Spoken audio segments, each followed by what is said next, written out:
ইনকিলাব মঞ্চের মুখপাত্র শরীফ ওসমান হাদির হত্যাকারীরা এখনও গ্রেফতার না হওয়ায় কিশোরগঞ্জের ভৈরবে স্বরাষ্ট্র উপদেষ্টা জাহাঙ্গীর আলমের পদত্যাগের দাবিতে কুশপুতল দাহ করা হয়েছে। সোমবার পৌর শহীদ মিনার প্রাঙ্গণে এই কর্মসূচি পালিত হয়।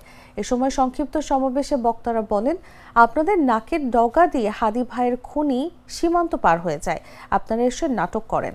আওয়ামী সন্ত্রাসীরা পুলিশের সামনে দিয়ে ঘোরে, আপনি গিয়ে পুলিশের তরকারির আলো দেখেন।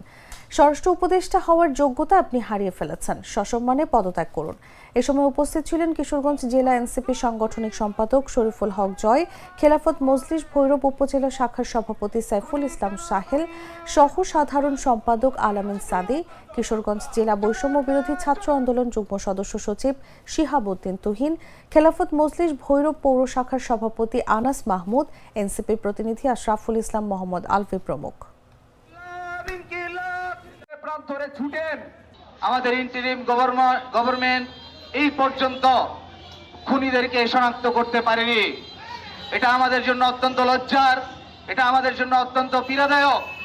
এর দিনে দুপুরে প্রকাশ্যে একটি গুরুত্বপূর্ণ সড়ক পল্টনের কালভার্ট রোডে, যেখানে শত শত অফিস আদালত অবস্থিত, যেখানে রাজনৈতিক অফিসগুলো অবস্থিত, যেখানে মানুষ ব্যবসা বাণিজ্য করছে, যেখানে মানুষের গণবসতি রয়েছে, সেই একটি গণবসতিপূর্ণ জায়গায় সেখানে প্রকাশ্যে দিবালোকে শরীফ ওসমান হাদিকে হত্যা করা হয়েছে।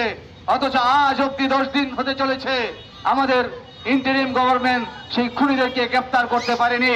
হাদি ভাইকে যারা হত্যা করেছে তাদেরকে যেন অতি দ্রুত সময়ের মধ্যে গ্রেফতার করা হয়। এবং আমরা বলি, আমাদের স্বরাষ্ট্র উপদেষ্টা উনি পুরোপুরি ব্যর্থ।